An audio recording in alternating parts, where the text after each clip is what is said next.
Bonjour à tous, bienvenue sur cette nouvelle vidéo AgriPartner TV.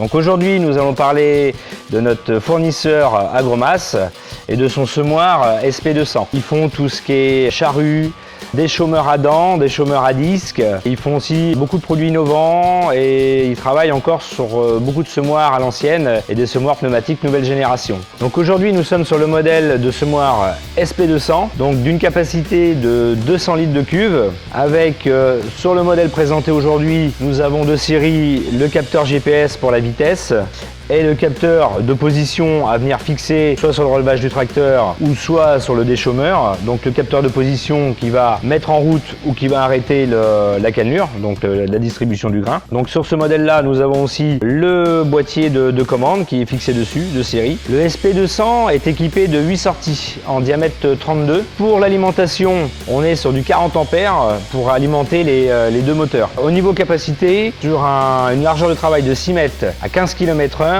la capacité maximale du semoir sera de 220 kg hectare. Après, à l'intérieur, pour le côté pratique, vous avez une jauge qui vous permet de visualiser le niveau de cuve depuis la cabine. Sur le SP200, vous avez aussi un panel d'options qui peut vous permettre d'avoir un appareil sur mesure par rapport à vos besoins. Donc sur la première option, je vous parlais de la jauge tout à l'heure, il existe aussi une jauge électronique à mettre dans la cuve. Après, en option, le boîtier que vous voyez fixé sur la machine peut être mis dans la cabine du tracteur. Vous avez aussi le support orientable pour venir fixer vos éclateurs sur votre déchômeur à disque ou à dents. C'est vraiment, ça vous permet d'optimiser l'angle de travail des éclateurs. Aussi, vous avez la nacelle pour la fixation du semoir. La roue soleil, si vous ne voulez pas avoir le système GPS, on peut mettre une roue soleil à la place. Et vous avez aussi l'option variateur de vitesse des vents pour ajuster le débit d'air en fonction de la densité de la graine que vous allez semer. Pour les petits points de détail sur le semoir, on voit quand même qu'on est sur une finition assez haut de gamme. On peut voir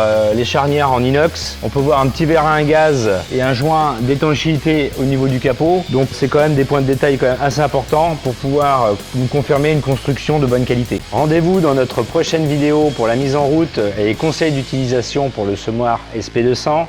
À très bientôt sur AgriPartner TV.